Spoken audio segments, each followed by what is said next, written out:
How's it going, everybody? This is Craig Bush Rocks. Welcome to my channel. Today we're going to talk about PlayStation 3 games and stuff like that. I still don't like the fact that Sony's going to kill discs and all that. So if you got a PlayStation 3, if you plan on getting one, after all this stuff that, Sony's talking about, I mean, I'm still going to keep my PlayStation 5, and if they keep releasing games for that, I still buy them.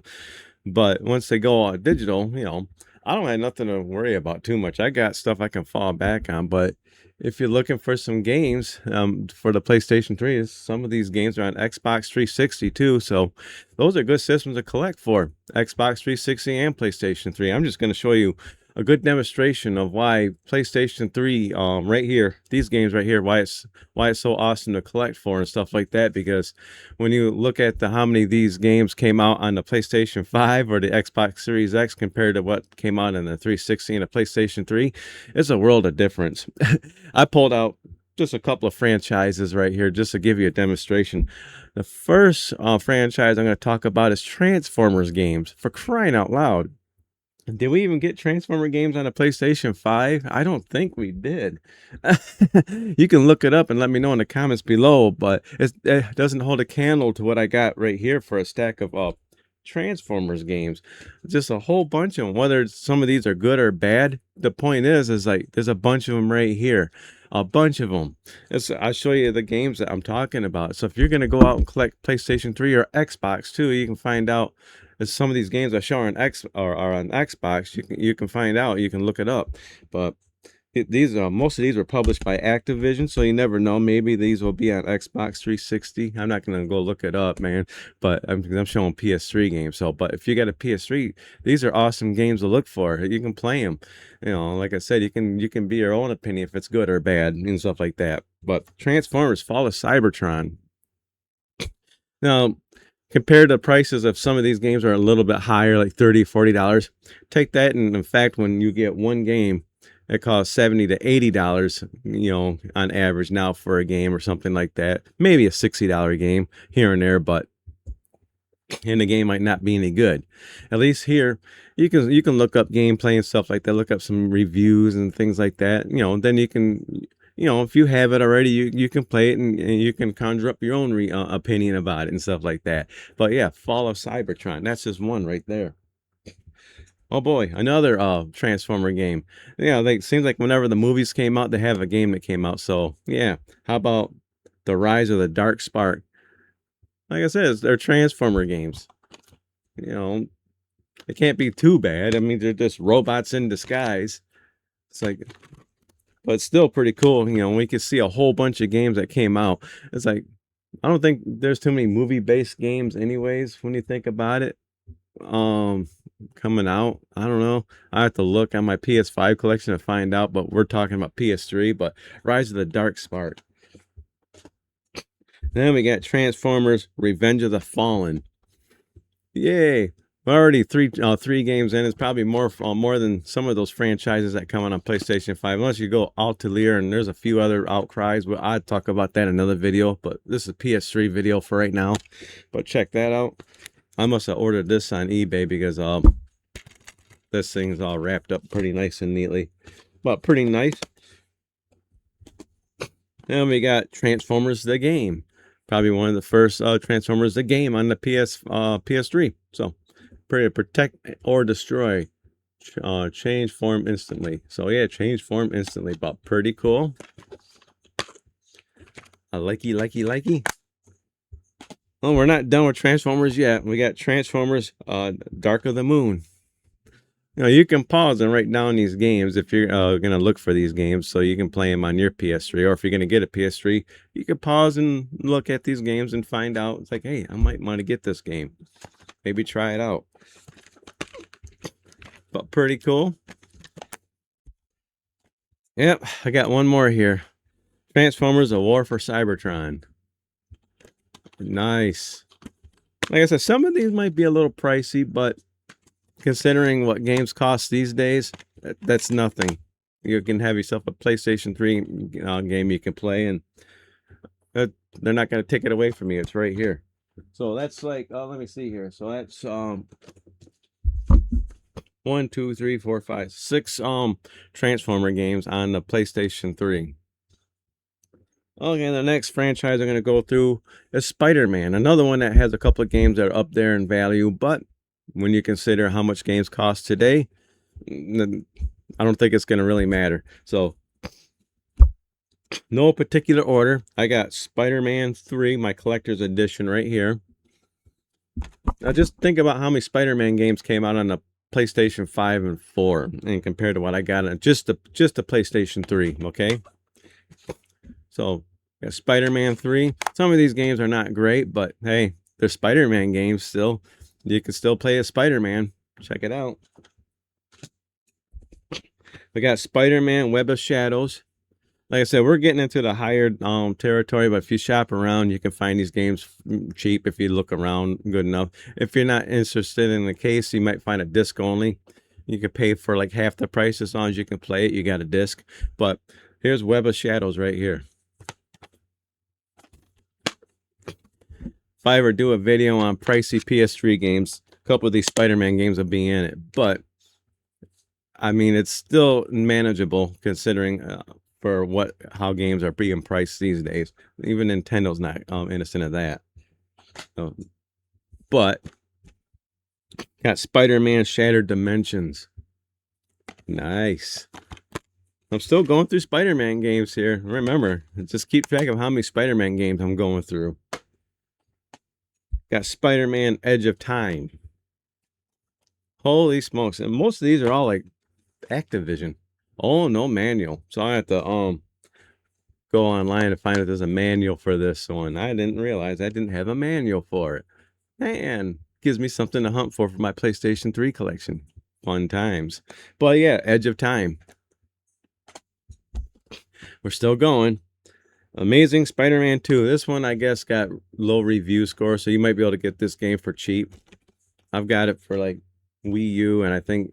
probably yeah, I got it on a couple consoles. Like this one didn't have a manual for it.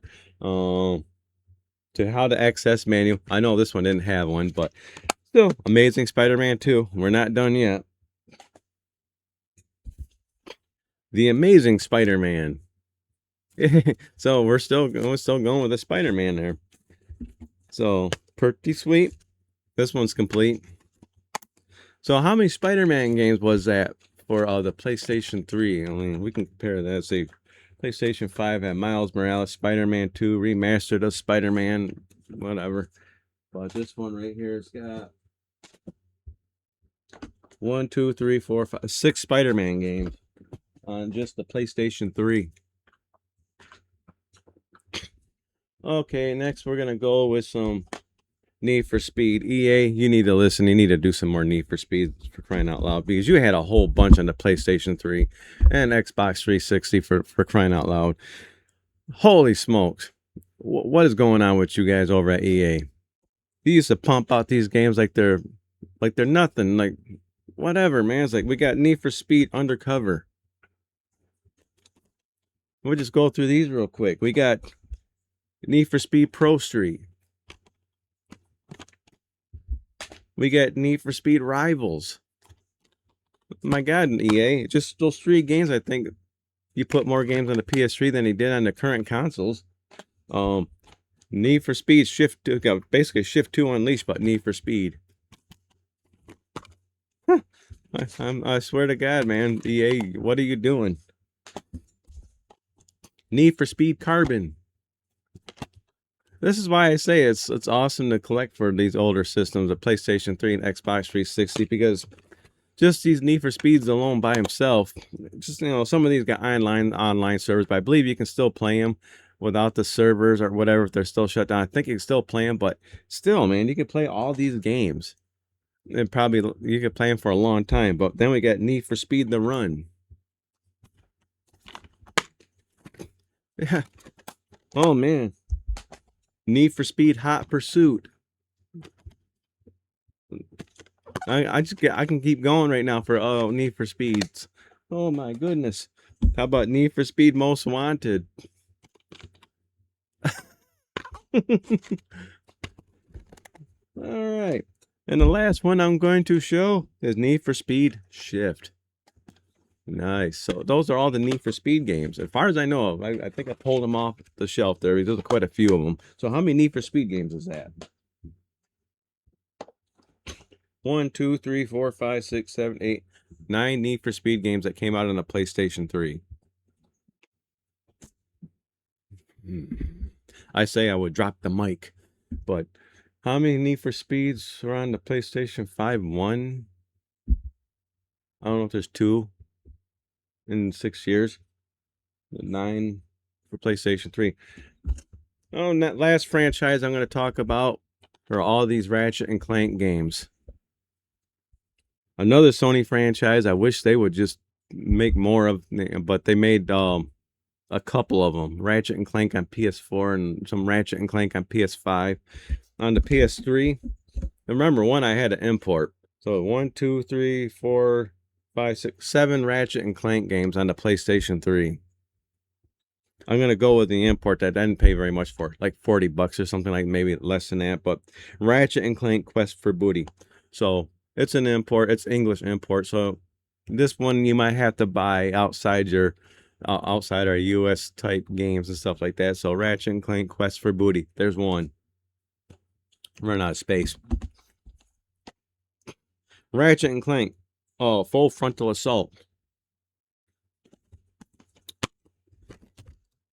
All right. Ratchet and Clank and a crack of time. So we're already beating out PS5 as it is just for these 3 games. This is on PS3. There's lots of franchises I can pull out. I could do a whole series on that for PS3. I could do that with Xbox 360 and you know, why it's important if you want to get into gaming. You know, 360 and the 360 and the PlayStation 3 are awesome systems to get into. And then of course PlayStation 4. But we're talking PlayStation 3. We got Ratchet and Clank Into the Nexus. Look at that. What is this? Download Ratchet and Clank Quest for Booty for your PS3 system now. No, because I got a physical of it. Awesome. Next, we got Ratchet and Clank Tools of Destruction. We're not done yet. This one's got all kinds of Ratchet and Clanks. If you can find this one new, I think there's downloadable stuff you can get on it. I bought this one new, so I got all the DLC for it, I guess. So, but it's Ratchet and Clank collection on PlayStation 3. So it's got like 3 full games, digitally remastered in HD. So Ratchet and Clank Going Commando, Ratchet and Clank Up Your Arsenal. Okay, so it's a voucher for an avatar and a demo. So yeah, so okay, so it's all the games are on this disc. So you got like 3 games as it is on that one. Whew. Last one. This one is a multiplayer game. So I believe you can do it at home too, 1 to 4 players, but you could do it single player, I believe, too. So Ratchet and Clank All for One. That's the Ratchet and Clank games right there. So how many Ratchet and Clank games did I just show you on the PS3? 1, 2, 3, 4, 5, 6, 7 physicals right here. Holy smokes. So you can see what I'm talking about, why I collect PS3 and Xbox 360 games and stuff like that. But you can see why I like these systems and stuff. It's a good middle ground for collecting. You got your PS2, which you got all your games, but that's a little bit, you're more priced out on that one than you are PS3. Then you got your PS4, which is still cheap. But even then on PS4, you don't got this many Ratchet and Clank games. They got a lot of Need for Speeds on PlayStation 4, don't get me wrong. So there's a lot of them on there because they did cross-platform, PS3 and PS4. So something to think about when we go all digital, if you want to go collect some older games, what to look for and things like that. If you want me to continue doing some of these videos like this, let me know in the comments below. I can show you different game franchises that you can pick up, and you can save the videos in your thing there so you know what to look for and things like that. I like PlayStation 3 and I like Xbox 360. They're both great systems to collect for. There's a lot of them out there. If you don't have one, they don't cost a lot of money. You can pretty much get a PlayStation 3 for under $100 easily all day long if you look around. Same thing with an Xbox 360. You can find one of them all day long. Just try to get the Xbox 360 Slim. Stay away from the original models where they had the red ring of death. It's, if you're not into backwards compatibility, stay away from the backwards compatible PlayStation 3. If you're not into that, just get a PlayStation 3 Slim and stuff like that, and you'll be all right. You'll have a pretty good system to collect for. So keep that in mind. If you like this video, give me a thumbs up. If you don't like it, give me a thumbs up. Comment down below. Do you collect for PS3? And if you don't, are you going to collect for PS3 or Xbox 360? Let me know what you're going to collect for down below. Are you going to support this all digital format that PlayStation is going to do? And let me know in the comments below. Make sure you subscribe, hit the bell icon, and I'll check y'all in the next video. Bye. Fun times, everybody. Fun times indeed.